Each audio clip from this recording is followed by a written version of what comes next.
Big boss വീട്ടിലെ എല്ലാവരുടെയും തെറ്റിദ്ധാരണ ലാലേട്ടൻ മാറ്റിക്കൊടുക്കുകയാണ്. അനുമോള് പറഞ്ഞിട്ടുണ്ടായിരുന്നല്ലോ, ടോപ്പ് 5-ൽ എത്തിയതിൻ്റെ അഹങ്കാരമാണ് നൂറയ്ക്കെന്ന്.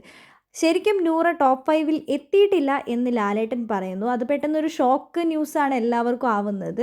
അപ്പോൾ ടിക്കറ്റ് ടു ഫിനാലെ വീക്കിലേക്കാണ് സെലക്ഷൻ കിട്ടിയിരിക്കുന്നത്, അല്ലാതെ ടോപ്പ് 5-ലായിട്ടല്ല എന്ന് ലാലേട്ടൻ പറയുന്നുണ്ട്. അപ്പോഴേക്കും അക്ബർ എഴുന്നേറ്റ് പറയുന്നുണ്ട്, അനുമോൾ അങ്ങനെ വിചാരിച്ചോ എന്ന് ചോദിക്കുന്നുണ്ട് ലാലേട്ടൻ. അപ്പോൾ അനുമോൾ പറയുന്നുണ്ട്, ഞങ്ങളെല്ലാവരും അങ്ങനെയാണ് വിചാരിച്ച ലാലേട്ട, എല്ലാവരും ഇവിടെ അങ്ങനെയാണ് സംസാരിച്ചതെന്ന് പറയുന്നുണ്ട്. ആ സമയത്ത് അക്ബർ എഴുന്നേറ്റിട്ട് പറഞ്ഞത്, ലാലേട്ടൻ ഞങ്ങളുടെ എല്ലാവരുടെയും തെറ്റിദ്ധാരണ മാറ്റി തന്നു, ഞങ്ങളെല്ലാവരും ലാലേട്ടൻ കഴിഞ്ഞ എപ്പിസോഡിൽ അങ്ങനെ പറഞ്ഞിട്ടുണ്ടായിരുന്നല്ലോ. അപ്പോൾ ലാലേട്ടൻ പറഞ്ഞിട്ട്, എന്ത് ഞാൻ പറഞ്ഞിട്ടുണ്ടായിരുന്നോ ഫൈനൽ 5-ലേക്ക് സെലക്ഷൻ കിട്ടിയെന്ന്? അല്ല ലാലേട്ട, എന്തോ ഇമ്മ്യൂണിറ്റി ഒക്കെ ഉണ്ടെന്ന് കരുതിയപ്പോൾ ഞങ്ങളങ്ങനെ എല്ലാവരും കൂടെ തെറ്റിദ്ധരിച്ചതാണ് ലാലേട്ട എന്ന് പറയുന്നുണ്ട്.